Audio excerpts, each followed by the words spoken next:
have a spread that I was just absolutely ecstatic about. I was over the moon, like so excited to complete, and I don't know, like the whole time I was drawing these fish creatures, I was just really happy with what I was drawing, and I feel like that really came through overall in the spread. I was also experimenting with a new style that was a bit more, I don't know, I guess a bit more loose in the way that I was painting, and I was using a much broader, flatter brush than I normally do. It wasn't rounded, and so it allowed me to have a lot more, I feel like freedom, honestly, because I was lacking control in my brush strokes, compared to how I normally paint, and I just found the entire experience really liberating, and so much so that I've continued to paint this way throughout the rest of my sketchbook. So if, I guess, coming along with me and seeing my process as I begin to paint something new and in a way that I've never really done before, then stick around. I'm Rorifluent, but feel free to call me Rory. And if you're new around here, hi, hello, how are you? Feel free to let me know in the comments below. I like to create dope art content and curate, hopefully, a chill atmosphere. So if that sounds good to you, try to stick around to the end of the video and maybe do all those YouTube-y things that people always ask you to do, like comment and subscribe. And if you're not new around here, what is up, my dudes? As you can tell, I am particularly excited about this spread, so let's just jump into it. The colors that I'm using here are a direct, color sample from the video game that I've been totally obsessed with, or at least at the point of making this video, I was totally obsessed with Dredge. I was having a lot of fun watching my partner play it, and as he completed the game, I really wanted to, take the fire that was lit under my ass by this game and put it into my art, because I just adored everything about the game. Not only was the experience of watching him play the game a lot of fun, but the art style and the atmosphere and the characters and story, I just found them really, really engaging and really fun, and I was really inspired the entire time that I was watching him play the game. So I'm pulling from my, I believe that's my handmade watercolors palette. So I'm using a color called Fawn Ochre from Poems About You, and I'm using, let's see, what is that? Oh, and then I'm using Lunar Violet from my professional palette from Daniel Smith for that purpley color, because I was pulling from a couple of the colors that were used in the game, and I thought they looked really beautiful together. And one of the things I've really been trying to do is come up with more color schemes, because I feel like I don't necessarily, I don't want to have the same color schemes all the time, and I like being able to have colors that I'm drawn to, but at the same time, I would prefer it if I had a broader, set of colors that I could pull from that I liked to use together and that felt like me. I really like the idea of not only my style coming through in the choices that I make and how I'm painting, but also through the color choices that I make. Obviously, I don't use a lot of bright colors. I really love muted color palettes, and I'm trying to expand the muted color palettes that I've been using and find more colors that I like that work well together.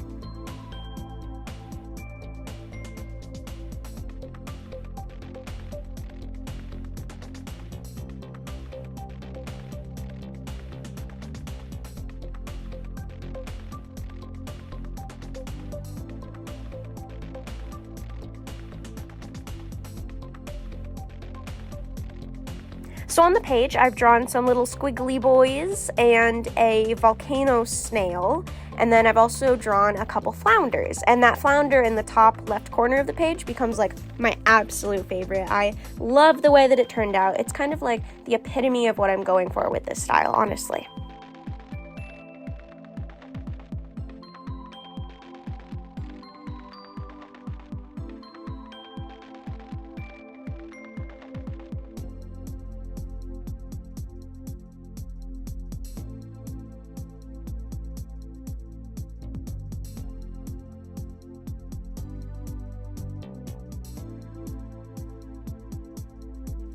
I've sped up the first bit of content as I'm laying down washes and just kind of going through my normal process, and then I quickly start to go in with like smaller details. I'm trying to figure out what I'm doing, and eventually I'm just like, you know what? Screw it. I am just going to try and make these pieces and these doodles look as absolutely dope as possible. I really want them to just be, I don't know, as cool as the video game is. And so I kind of just start going for it and throwing on those like really harsh, very almost graphic and certainly more sporadic color work and painting style. And I just kind of really start to go at this particular fish on the right page with a newfound vigor, I guess you could say. I will put the fish that I'm directly drawing inspiration from up on the screen right here so that you guys can see in a little bit more detail exactly what I'm looking at, because I don't know, if I hadn't started looking at the fish, I don't know that I would have gone down this path. But the way that the design team and the art team decided to go about their painting style with this game was just really intriguing to me. And I don't know, I feel like it would lend itself to more gouache and more layering, and there was just so much movement, and there was such a dynamic property to the small little fish on the screen, and I was just like, I want to have that. I want my paintings to look as interesting as this one little fish. I want my doodles to look as interesting as this one little fish. I mean, truly, it is a feat if you can make something as simple and as small as one fish be a piece that someone can look at for minutes at a time and just assess the choices that you made. And I wanted my art style, and it made me want my art style to be more complex in that way specifically. So I was really going at this with a bit more of a chunky, blocky feel and trying to see what that did to my art, I guess. So after really going at it with that fish on the right side of the page, I started to take what I learned from it and apply it to the doodles on the left side of the page, just to see what would happen and see if I can paint in this manner with things that I would normally draw. Not fish just like you would find in Dredge, but the noodly creatures and the newts kind of that I would normally draw. I wanted to see what this more angular and blocky style would look like on these creatures, on something that I would normally draw and that you would find in a sketchbook that I've done before.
as you can see, it takes a lot of layering and a lot of time. Like, this footage, unedited and like not sped up and cut, is nearly 2 hours long, but I feel like the results in the end are totally worth it. And like, even now you can see the layering on the volcano snail shell and the flounders, and they're really starting to come to life and feel more dynamic and more expressive, and I was just so excited by this.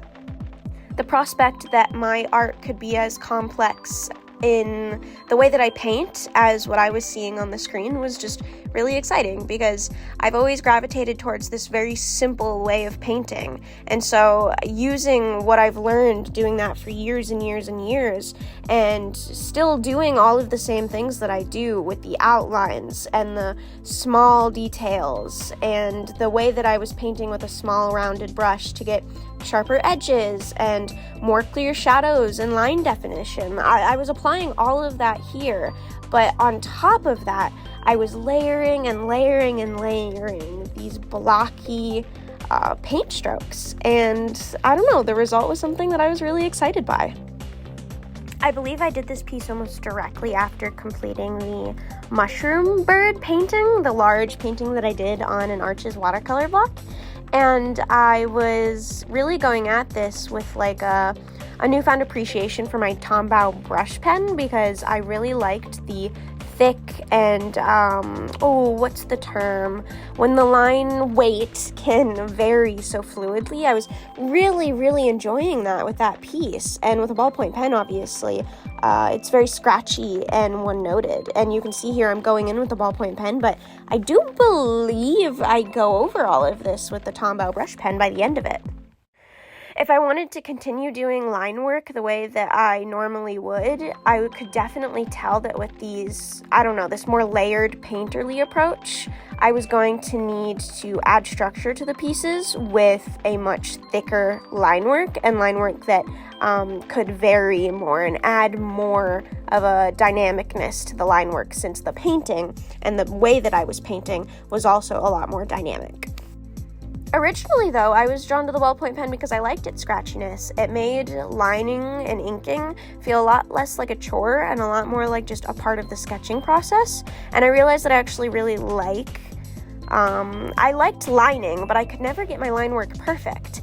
And so I always associated the Tombow brush pens with like this perfect line work that I just couldn't attain. And I did have them and own them and try to use them, and my hands were just too shaky and unsteady and I couldn't do it. But I think specifically after my degree, I definitely learned how to have a lot steadier hands and to be a lot more confident in the lines that I was creating, and also to not care as much if the lines were perfect, because my art isn't trying to be perfect. And when I try to make it quote-unquote perfect or more clean rather, every time it just fails, because that's not the way that I paint, that's not the way that I draw or sketch. I don't make very clean artwork, and so that's also why I gravitated towards this new style, because it felt like it was just unleashing what I've slowly been coming to terms with over the past couple years with my art, which is that I am a messy artist.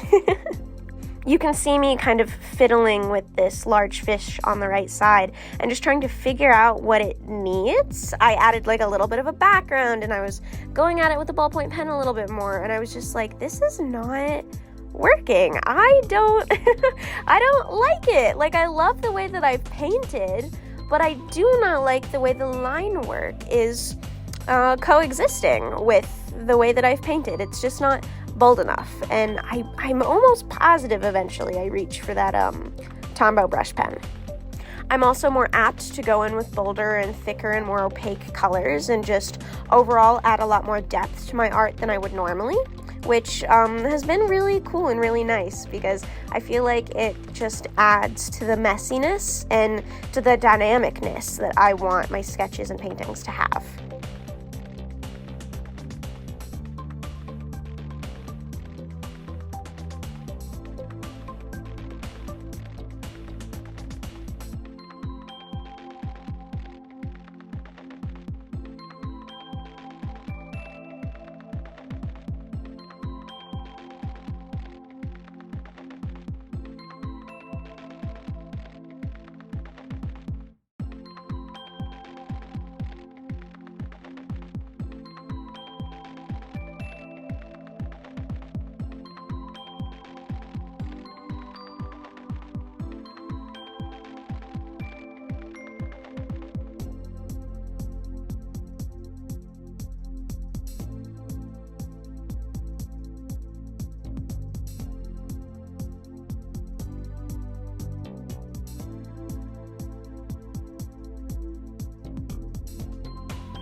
You can see here again, I'm bringing out the gouache just like I did with the large arches watercolor block painting. And so off camera, I tried the Tombow brush pen and I was like, yes, okay, we're getting somewhere now. And so you can see me kind of be like, okay, all right, we know what we're doing now. And I'm gonna go ahead and start finalizing the left side of the sketchbook and just kind of try to finish the spread, honestly, and just really try and see it out and pray, oh my God, pray that it comes out as good as I want it to. Seriously, at this point, I was like, oh my God, I don't care what God is up there listening to me. Please make this spread work, because I was just enjoying the process so much and I loved my sketches. And I was just like, please, please, please, Tombow brush pen, work for me. Really make this come through. And in the end, it totally does, which was sick. I was so relieved and so happy when it all turned out okay.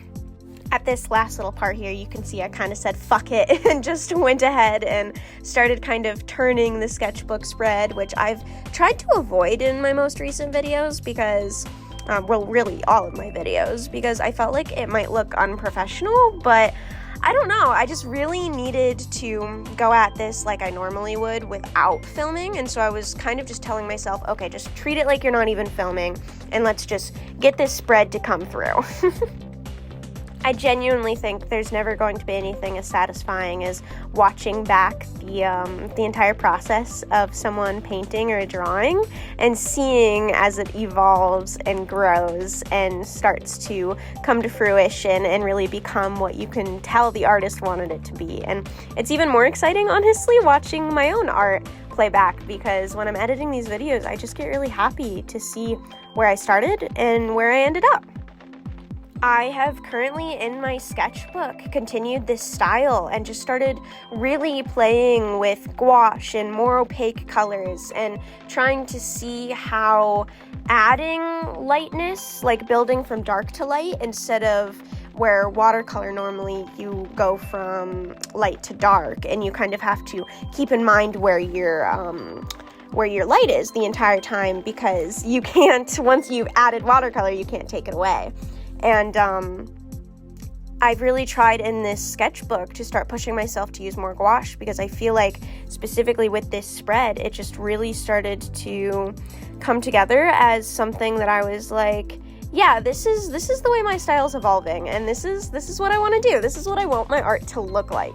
And I think you can really tell, all the layers as I kind of zoom in and show you guys up close and personally what the different layers of watercolors and the different sketches look like. And I just really enjoy this spread, and every time I flip onto it and see it in my sketchbook, it makes me smile. And then you can see on the right side of the page, I've done kind of like a landscape painting, also inspired by Dredge, and that's going to be like its own small video in of itself, because honestly the footage was like another hour on top of the 2 hours of this one, and I was just like, nope, I feel like we're just gonna go ahead and make that another video entirely, because honestly I have a lot to say about the process. I've never been super confident in painting landscapes, and that was a lot of fun.